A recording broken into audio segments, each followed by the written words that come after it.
টেলিভিশনে সব প্রজেক্ট 6 মাস 7 মাসে বন্ধ হয়ে যাচ্ছে, সেখানে তোর last project kind of created a history বলা যায়। হ্যাঁ সত্যি, মানে একদম তাই। কি ছিল অনুরাগের ছোঁয়ায়? আমার মনে হয় অনুরাগের ছোঁয়া, মানে আমি যদি প্রথম থেকে বলি, কোথাও গিয়ে হয় না যে মেকআপ রুমের যে সুন্দর বন্ডিংটা ওটা স্ক্রিনে রিফ্লেক্ট করে, তো আমার মনে হয় সেটা তো একটা কারণ ছিলই।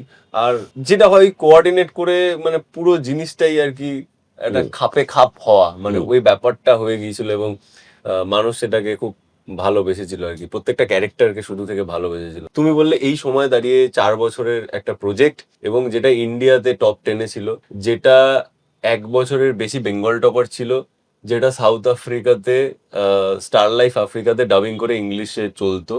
বিহারে গিয়েছিলাম একবার, তো তখন ওখানে অনেকে দেখেছে, সেটা বলেছে। ঝাড়খণ্ডে আমি যখন গিয়েছিলাম, ঝাড়খণ্ডে বেশ কিছুদিন ছিলাম, গিয়ে ঘুরতেই গেছিলাম ঝাড়খণ্ডে, বহু মানুষ, তখন রামনবমী চলছিল সেই সময়টা, আমি ওই মন্দিরে গিয়ে একদিন বসছিলাম, তো মন্দিরে সবাই এসে আর কি পুজো আর্চা করছিল, আরতি করছিল, তো তখন আমাকে কয়েকজন দেখে বলেছে যে आप वो বেঙ্গলি সিরিয়াল মে হো না, ও দেখতে ছুকার মেরে মন কো। তখন আমি ওনাদের বললাম যে হ্যাঁ, এটা বাংলার নাম অনুরাগের ছোঁয়া। তো ওনারা দেখতেন আর কি, সেটা শেষ হয়ে গেছে এখন তাই।